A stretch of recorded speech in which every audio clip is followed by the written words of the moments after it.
Is your small business on the projection to make over 60 to 80K this year in net profit? If you answered yes, then you need to consider designating your business as an S-CORP to save yourself thousands on self-employment taxes. Now, before you go running to make this change, there are a couple key things that we need to clear up when it comes to sole props, LLCs, and S-CORPs.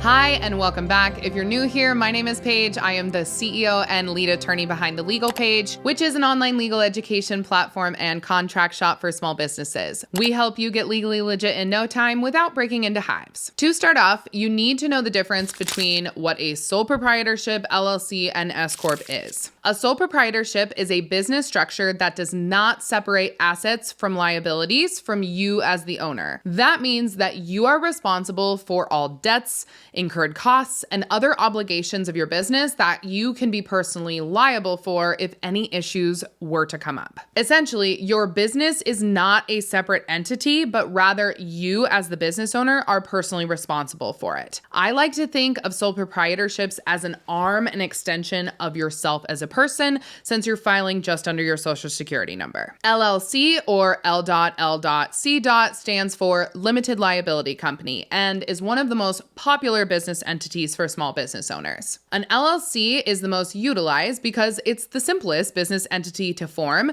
and provides small businesses more protection from their personal assets. So all you have to do is file your articles of organization, sometimes called a certificate of formation, with your home state, and then sometimes you have to pay either an annual reporting fee or a biannual reporting fee. So you do all of this online in most every single state, and it's super simple to follow all these steps. We here at The Legal Page actually have DIY LLC registration guides that we have customized to each state and each online portal, which will literally hold your hand through the process, and I've linked those below if you're interested. Once you file with your state, you'll get your registration number, and then you need to open a business bank account. That will ensure that you don't commingle your personal and your business funds, which is a big no-no for LLCs and basically nullifies the entire business structure that you were trying to create. And really, an LLC ensures that you as the business owner have limited liability. So you're not personally liable for any debts or liabilities of the business. It's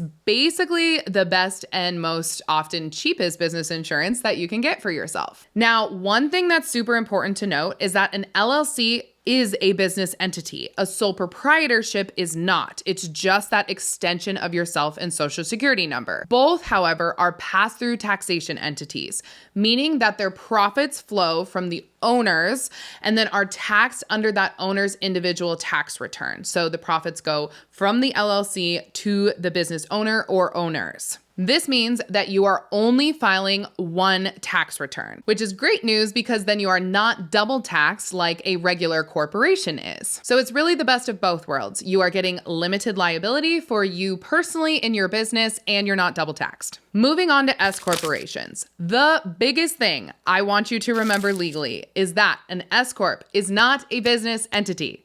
It is only a tax designation. That means when someone says that they're an S corp, they are also usually an LLC for liability and registration purposes in their state. So they are an LLC who files federally as an S corp. All right, so why would a regular pass-through taxation entity like an LLC then want to be taxed as an S corp? It is all about avoiding some self-employment tax liability. Let's go over this. So an owner of a single member LLC would receive a distribution from their company, and that distribution is subject to employment tax and income tax. Let's break this down with numbers so it's a little easier to understand.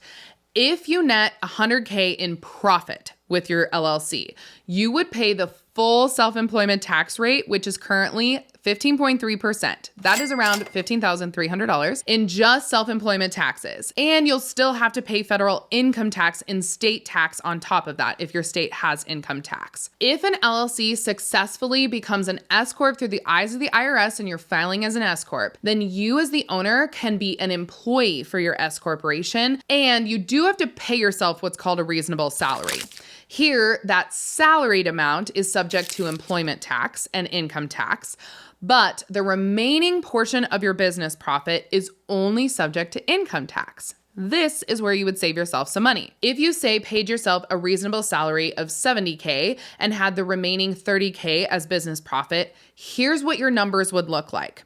You're saving thousands of dollars here because only the $70K is liable for that 15.3% self-employment tax rate, which you'll see come out of your salary W-2 wages. But that remaining $30K will still be subject to income tax, but not that 15.3% of Medicare and Social Security taxes. So weighing in on the pro side of becoming an S-Corp, it saves you from having to pay self-employment tax on your business profits above and beyond your salary that you pay yourself. This can be substantial for people who make an upwards of 60, 80K, and definitely those that net more than 6 figures in profit for their business. But we do also have to look at the downside of choosing to be taxed as an S-Corp. You have to choose the amount you're paying yourself, and that amount, legally speaking, has to be reasonable. So if you pay yourself too low, the IRS may look into that, and you may end up owing back taxes and pay penalties and fines. Ultimately, the con side would be determining that reasonable salary and making sure that it is indeed reasonable. While this is absolutely possible, you just need to take the time to research and justify what a reasonable salary would be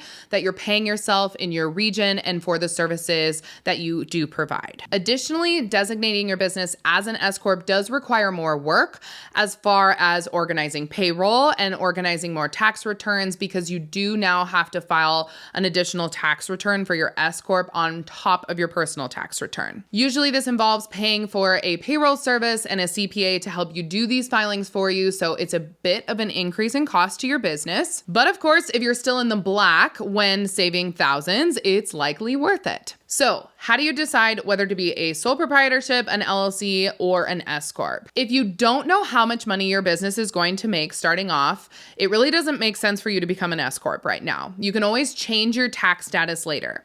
And if you're just starting out or don't have a ton of clients or customers and have very little risk and liabilities, depending on the type of business that you're creating, I say stay a sole proprietorship for a little while. It's simple, there's no registration required, and it allows you to easily get that business set up and running. It's really the default business that you create when you are doing passive income or a side hustle. But once you start making some money, it is now less of a little side hustle and more of a part-time gig where you are increasing your client list. Now you have more risks and liabilities, and you're making a few thousand or more every single month. Then it is probably best that you become an LLC at that point. It's totally worth it to separate that personal from the business for liability and legal reasons. Then, if you're looking at how much your business is projected to make over the coming year, and that amount is greater than that 60 to 80K, you can absolutely look into designating your business as an S-Corp with the IRS. You just file through the IRS. This isn't through your state government. I always say somewhere between that 60 to 80K in net profit, because usually that is where you legally can be sure that you won't get in trouble if you're audited, because there is a high likelihood that that is in the ballpark of a reasonable salary nowadays. Obviously, this depends on where you live, so take note of that and seek out a CPA for assistance if you need more guidance on whether to become an S-Corp. Remember, you still need to be an LLC for liability reasons and registration purposes in your state, even if you want to become an S-Corp. And you have to file your S-Corp election with the IRS by March 15th of that year in order to count that year as an S-Corp. Ultimately, it can be a good time to consider becoming an S-Corp when your company generates enough profit to make sure that that change in tax structure is really worth it. As a lawyer, if you're a small business owner and solopreneur, I always highly recommend becoming an LLC at the very beginning so that you're secured and protected. It is also so much more professional. Now, I know we didn't get into contracts in this video, but if you're interested in hearing more from me about contracts, since that is my main legal specialty, I would love to share with you my 3 best kept contract secrets and my 4 things that you can do right now to have a better client contract that will actually protect your small business. You can head over to my free class at contractclass.com right now to learn more, and I will see you there. Thanks so much for listening to this video. I will catch you in the next one.